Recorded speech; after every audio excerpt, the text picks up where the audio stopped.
It began with a lie so small no one thought it could destroy a life, but by the time the truth surfaced, it had already buried one. Jacqueline Belle was the kind of woman people trusted without question. Soft-spoken, composed, the neighbor who remembered birthdays, and the colleague who stayed late to help. But behind that carefully curated image was a mind constantly calculating, constantly watching, waiting for the perfect moment to shift blame when things went wrong.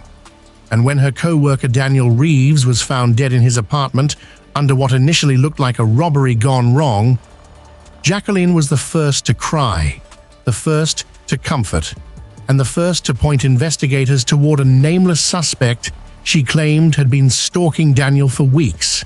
And for a while, it worked because the evidence seemed to align just enough to keep suspicion away from her.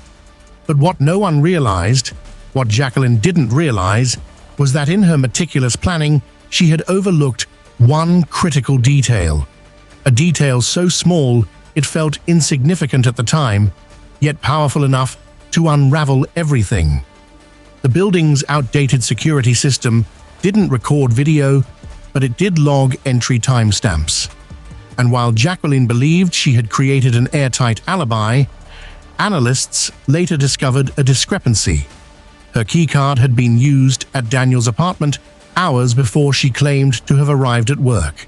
And suddenly, the narrative began to shift, slowly at first, then all at once, as investigators revisited every statement she had made, every tear she had shed, every carefully chosen word, and what once painted her as a grieving friend now read like a script rehearsed too perfectly, too cleanly, the kind of performance that only made sense when viewed from the end backward.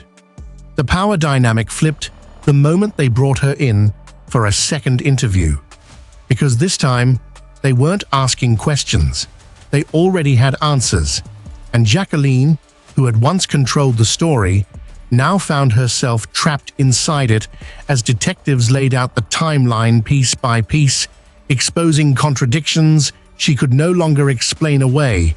And in that moment, the composure cracked, not dramatically, not in the way movies portray, but subtly. Her pauses grew longer, her voice less certain, until silence itself became an admission. What followed was the revelation no one expected, yet somehow everyone understood in hindsight.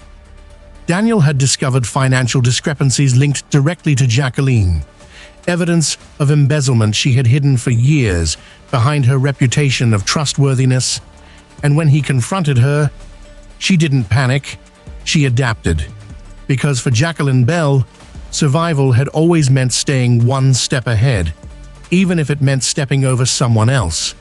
But what she failed to account for was that truth doesn't disappear. It waits, quietly, patiently for the moment when lies become too heavy to carry.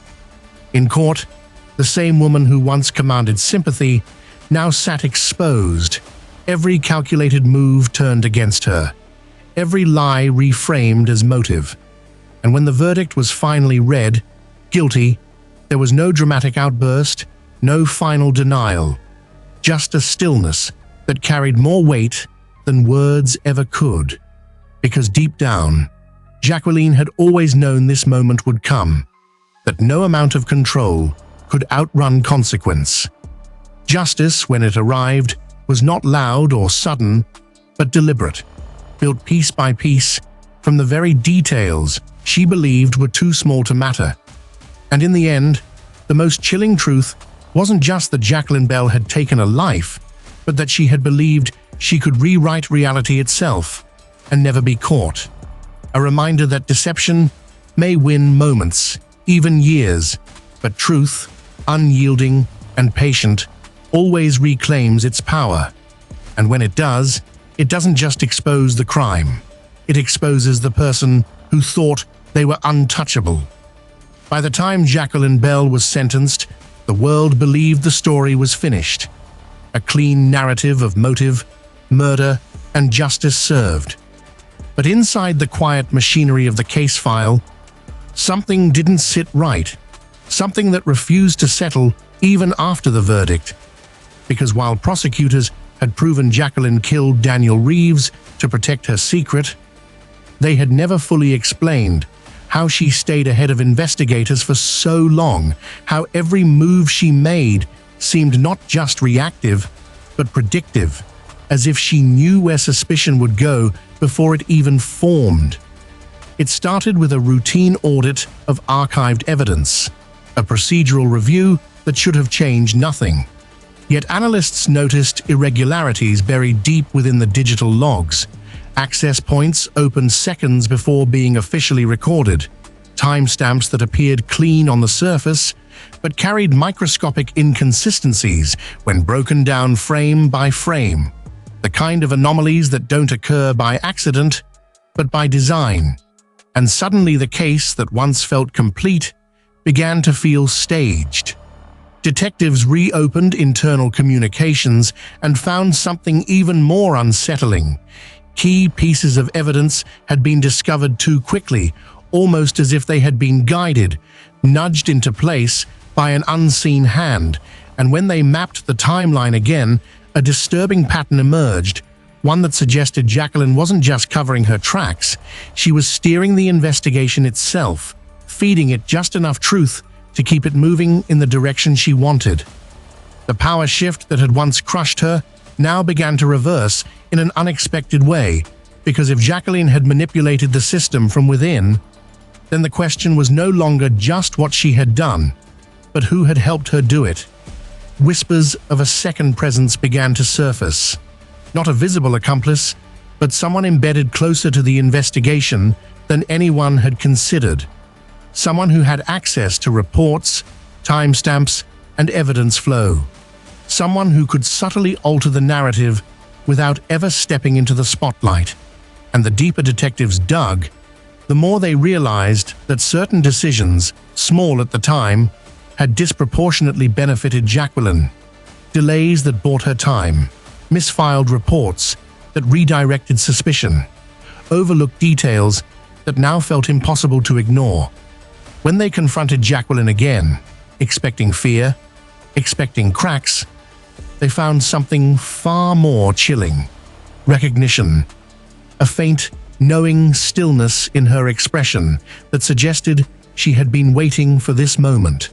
Not resisting it, not denying it, but almost welcoming it, as if the story unfolding now was one she had always known would come. And when she finally spoke, her words didn't defend her actions or deny her guilt. Instead, they dismantled the very idea that she had acted alone, because she hinted, carefully, deliberately, that some truths had been allowed to surface, while others had been quietly buried, that justice as it stood was only partial, only convenient. Investigators pressed harder, tracing connections through internal systems, reviewing personnel with access to sensitive data, and then they found it, a single authorization code tied to multiple unexplained anomalies, a digital fingerprint that didn't belong to Jacqueline, a signature that appeared again and again at critical turning points in the case, and the moment they matched it to a name, everything shifted. Because this wasn't just someone on the periphery, this was someone trusted, someone who had stood beside them during the investigation, someone who had helped build the very case that convicted Jacqueline Belle. The realization hit like a fracture through everything they thought they understood, because if that person had been influencing the case from the beginning, then how much of the truth had been real, and how much had been carefully constructed? And as detectives prepared to make an arrest, to finally expose the hidden architect behind the manipulation, a final encrypted message surfaced within the system logs, time-stamped just hours before their discovery, containing only a single line that froze the room in silence. "You were never meant to find me this early." And in that moment, the case transformed from a closed chapter into something far more dangerous, because the one person who could unravel the entire truth wasn't running, wasn't hiding, but was still inside the system, still watching, still waiting. And as the investigation turned inward, one question lingered heavier than all the rest. What happens when the person helping you find the truth is the one controlling it all along? And worse, what happens when they're already one step